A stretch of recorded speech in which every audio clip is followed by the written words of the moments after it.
Carl's personal transport arrives at Papady 3, and he is not alone.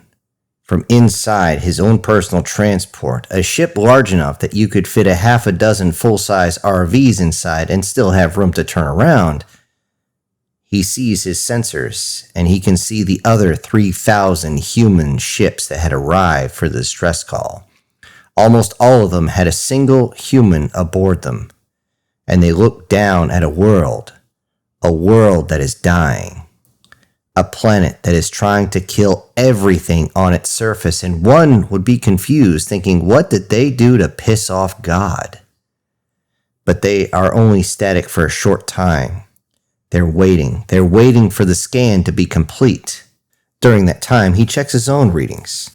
He sees there's no abnormal solar activity, no rogue objects going through the solar system, no planetary realignment, no pole shift, nothing that should make this happen.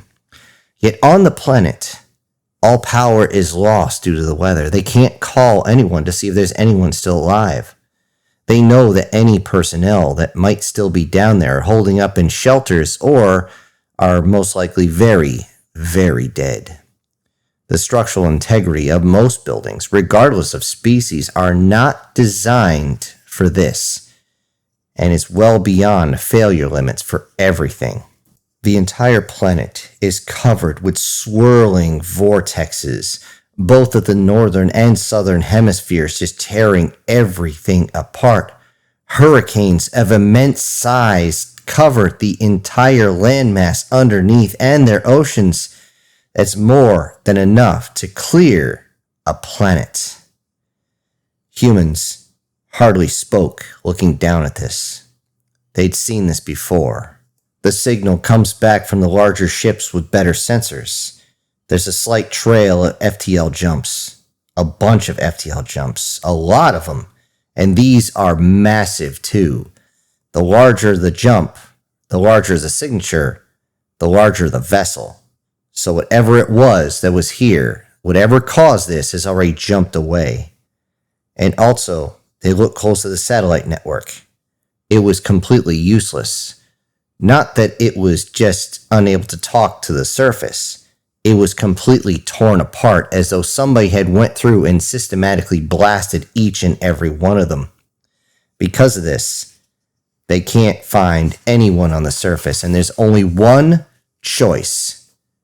They gotta go in. They gotta go into something that is obviously a weather weapon.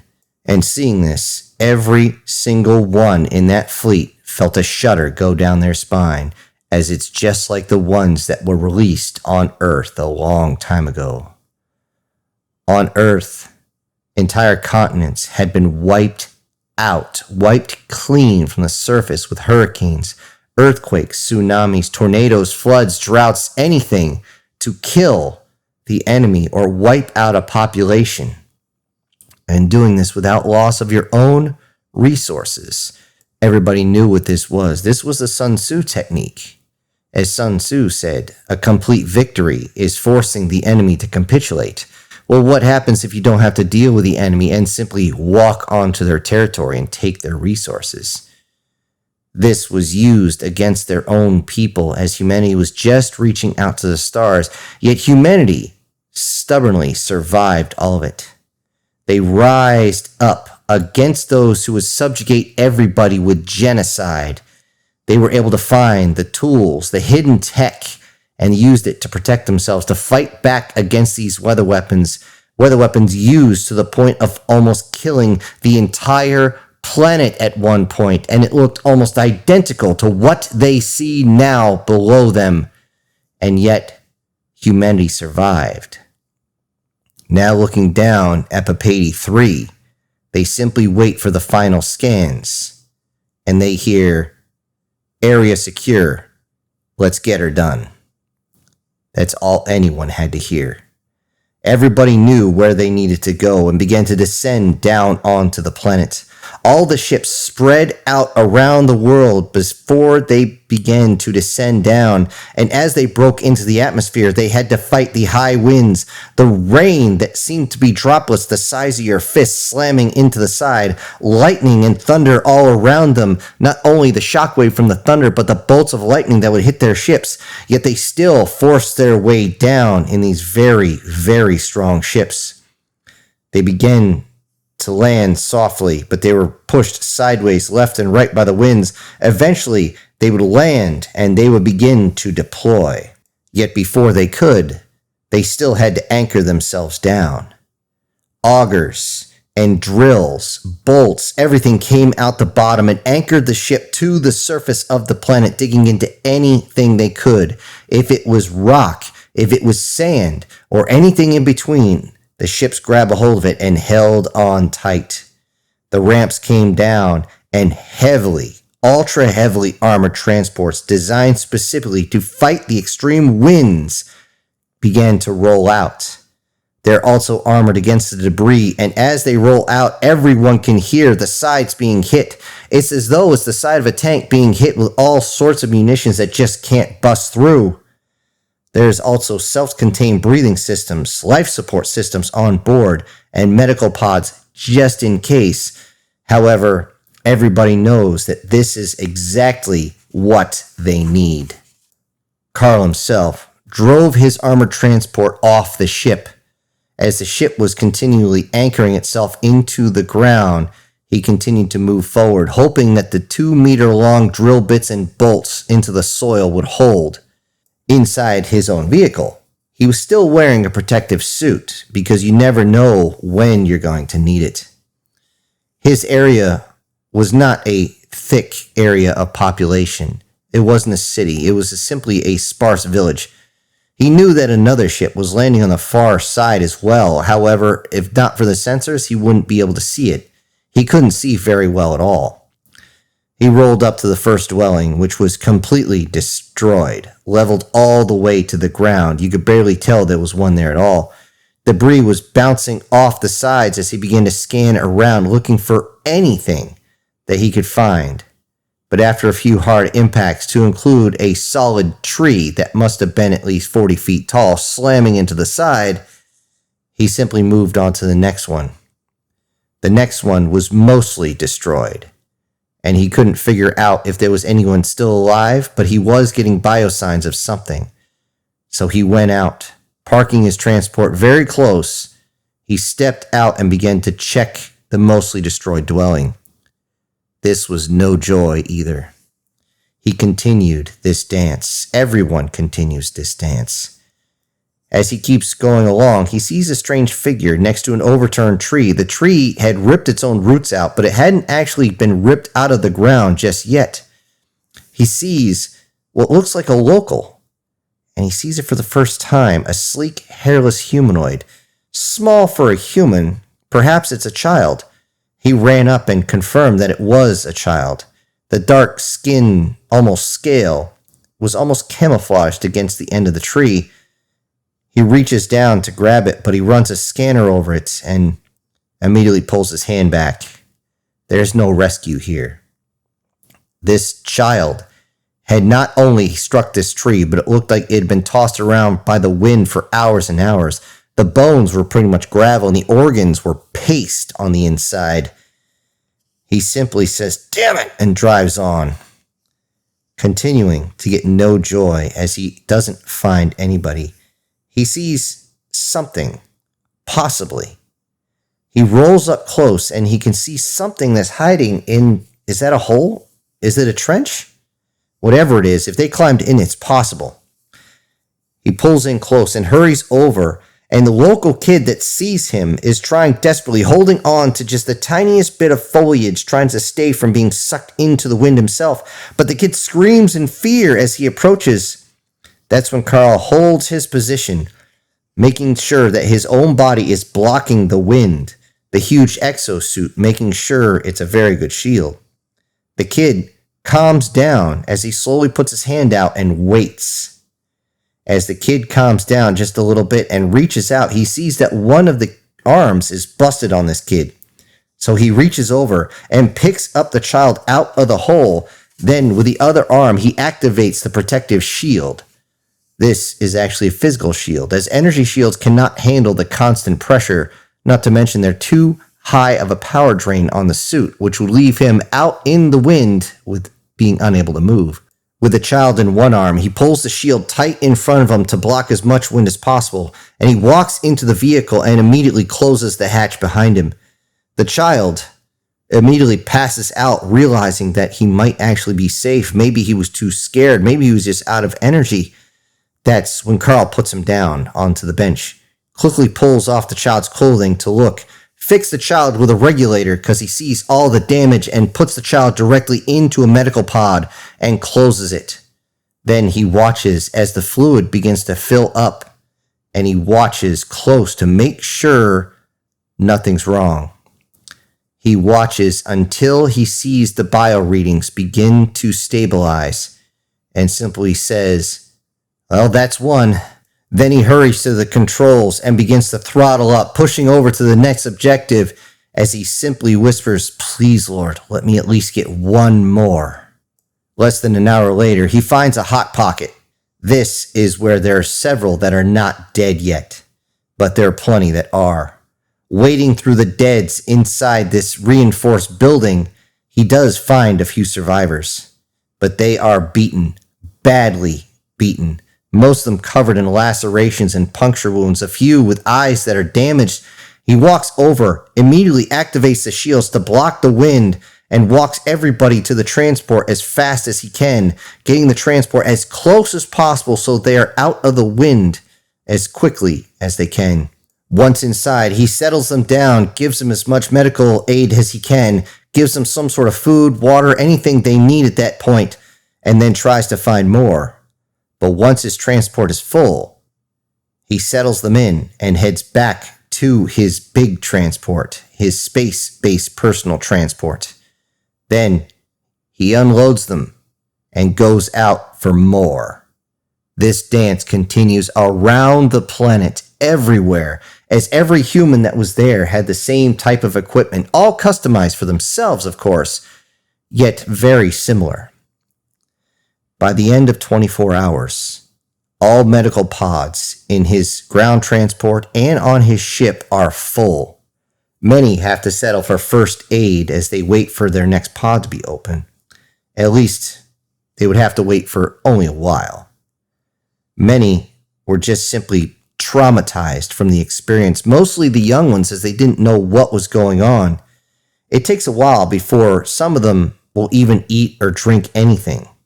Thankfully, some of the older ones that survive actually comfort them enough where they get sustenance in their system. And once they get something in their bodies, well, that's when they finally start to relax. Although it also helps that the wind and the rain is also slowing down significantly. What no one saw at this point was the larger ships had not actually landed.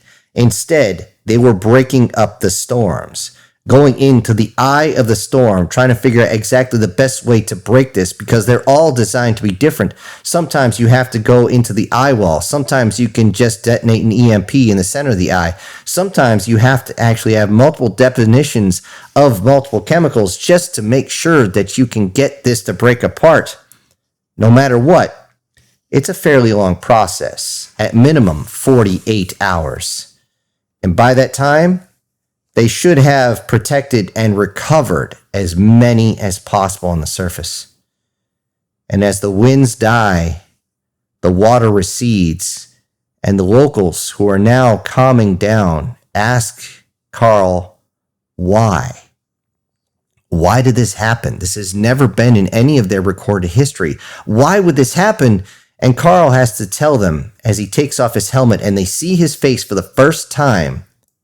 It was the Ikowich, and they wanted to expand through this area, and they don't want to deal with the indigenous population. The locals were confused as the translator was still having to adjust itself to the local verbiage, trying to explain how this was going to work. That's when Carl had to go very slow and let the sensors know when he said a word that wouldn't translate. He had to tell them that the Ikowish found it just easier to reseed a world that has been cleared off of its local population. They don't have to spend any time hunting them down or worry about them fighting back. This is standard slash and burn operations. Of course, he had to stop at that point because slash and burn did not communicate easily. And once he explained that, he told them about how Earth had been at war with these Ikowish for before they even reached space. In fact, the Ikowish gave the elites of Earth the tech specifically to destroy themselves and hoped that humanity would destroy themselves in the process. They believed us silly because the only time that this didn't work was when a spacefaring species realized that these weapons were too dangerous and they weren't so careless as to use them. However, this meant that the Ikowish had actually declared a war on them as well, giving them these weapons that would destroy themselves simply so they could walk in the door and say, "This is mine now." Which also meant they were at war with humanity. When asked how many other species were actually at war with the Ikowish, other planets that had been wiped off, and also, did humans save them? This is when Carl got quiet. He simply stated, "We couldn't save all of them. They used this same tactic before we had a chance to even respond, and if we couldn't respond, then we couldn't get there in time. Yet, we save who we can. And it's like they say all the time, we say it to all of our people. Rule 1 is good folks will die because of these weapons. Rule 2, humans can't save them all. And Rule 3, we humans will fight like all hell to break the first 2 rules." This made everybody almost step back, almost scared, because it seemed like Carl was about ready to hurt somebody as he was still wearing the big suit. That's when one of the elders simply asked, "Well, why did your entire military come to aid us?" That's when Carl actually grinned, and that made a lot of them nervous as he showed his teeth, and then he covered his mouth and then apologized for that, then told them that they're not military. None of them. They're only civilians, although many of them were former military, as that's what happens is they serve a certain amount of time, save up enough credit so they can purchase their own ships. Usually they become freighter pilots or do odd jobs so they can get more, so they can build up their ships, which is why all of these are custom. In truth, Earth's military is currently ripping their enemies a new asshole. Through clenched teeth at that point, his communicator pinged once again to remind him that they couldn't translate that directly. He paused and just figured that the translator figures something out. After a few seconds, another elder asked, "Are you not afraid they will come here to stop you?" That's when again Carl began to grin but stopped himself before he showed his teeth. He said they could try. "You know why I say that? You see that transport I brought you in?" Everyone turned to see where he was pointing his entire hand. He said, "That massive barrel on my ground transport is not for decoration. We may be civilians, but we are far from helpless." This made everybody a little nervous and hopeful at the same time. In fact, a few of the young ones actually went up and got close to the giant barrel just to see what might come out of it, but they were told to actually get off the transport by the older ones as they didn't want to accidentally fire it, not realizing that that was quite impossible inside that ship. As the locals began to rebuild after the storm, human ships stayed on the planet in place to aid everybody, helping them out with any type of medical, bringing in food, and, of course, basic shelter until they could build their own. A few days later at night, Carl could hear rapping on his door, constantly tapping. He's like, "Wait, there's no wind going on. What the hell's going on? What the hell?" Climbing out of bed, groggy as all anything, he checks the camera, and he sees that there's an injured local right next to the door. He said, "What the hell?" He walks up and opens the door, and as the ramp slides down and the door slides sideways, he sees a female local she's fairly young, but she's holding a child, and both of them are injured. There's dried blood all over them, and that's when the female says something he would not have expected. Through his translator, he simply heard, "Save my brother, and I shall warm your bed and bear your children." At that point, Carl rolled his eyes so hard he thought he'd actually flip them backwards. Then he reaches forward towards the child to see if the child's okay, and immediately brings it to the medical station. The child is barely holding on at that point, probably hasn't had anything to eat and drink in days, and after losing blood at being that young, this is bad. The female followed him in and was not sure what he was doing, started to freak out a little bit when he took the little bit of tattered clothes, ripped them off the child, and tossed them to the side. She began to push her way in, but he shoved her back rather hard as he fixed a respirator onto the child's face. Then put the child into the tube and closed it. By the time the female got up, the child was in the tube, and there was Carl activating the medical pod. They watched as the fluid entered, and the sensors began to show all the different readouts, brain waves, heartbeat, blood pressure, everything. Carl was watching it all and constantly adjusting everything and did not calm down until the child seemed to stabilize. Then he turned towards the female and could see she was very injured. He immediately picked her up off that wounded leg and laid her down onto the medical table. He began to examine her and pull the debris out of her body, at the same time ripping the little bit of cloth she still had around her body. She was shy and absolutely frightened. However, only one of her eyes was still open. Carl looked and checked her eye, and it turned out that it wasn't damaged. It was sealed shut with blood. He wiped it, and she seemed to have a very amazed look, believing that she had actually gone blind in one eye, but actuality she wasn't. He completely stripped her down, forced her to lay down, and she looked up at him absolutely horrified, as he wasn't wearing his suit. His musculature, poking against his skin, made her shiver in fear. She worried what he was going to do next. Was he going to force himself on? She wouldn't be able to survive this. She was absolutely petrified, starting to shake a little bit, and then realized that a regulator was being attached to her face and being strapped down. She went to pull it off, but he pushed her arms back down and then backed up and closed the pod. This frightened her. However, as soon as she felt the fluid begin to fill it up, she realized that the thing on her face was to make sure she could actually breathe. Once the fluid filled up, the harmonics started, and she was out cold in 2 seconds. With that, Carl simply said into the empty room, "Why do they always offer? Jeez." One would think that he's saying this to no one. However, it might have been an empty room, but the door was open. And from the bridge walks a female species named Wow. In actuality, the name is extremely difficult for any human to pronounce, as it's Wow. However, this species is very humanoid, extremely so. Purple skin with glittering lines down the appendages and the torso. They normally don't wear a lot of clothing, and one could see that this female's tail is swaying behind her almost seductively as she walked in. That's when the female said, "I think it's cute." Then she walked up to him and said, "I just received word from my brother." Carl paused as he knew her brother was actually married to a female human who actually has a large ship up in orbit at this point. She continues by saying, "He said that they're finally broken the storms. The storms are done." "Good," Carl said, matter-of-factly. That's when the female Wow walked up behind him, began to hug him, and say, "You know what that means?" As she squeezed just a little tighter.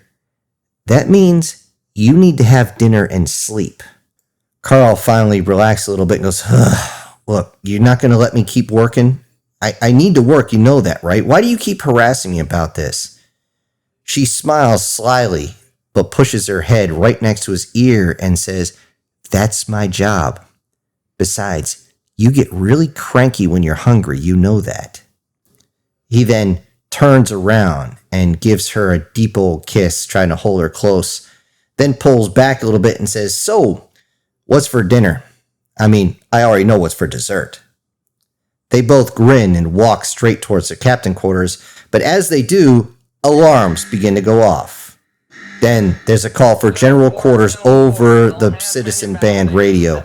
They both froze, realizing what this meant. It meant that the Ashwish is back, and the forces are most likely approaching at their sounding general quarters. That's when Carl let go of his wife's hand, turned around and said, "Rain check?" Hello, everybody. This is Syntax. Thank you for joining me today on this quick one-off story, which may have a part 2. Now, before I go, I need to say that today's winner is MTF Guard, with Brian Kemp coming in a really close second. And I also need to send out some humongous thank yous to the supporters of this channel, and they are Prozac and Pancakes, MTF Guard, Brian Kemp, Erica Gem, Julius Boone, and Guardian Sage. Thank you all so much for supporting the channel. Everybody else, I'll see you on the next one. This is Syntax. Ejecting pilot.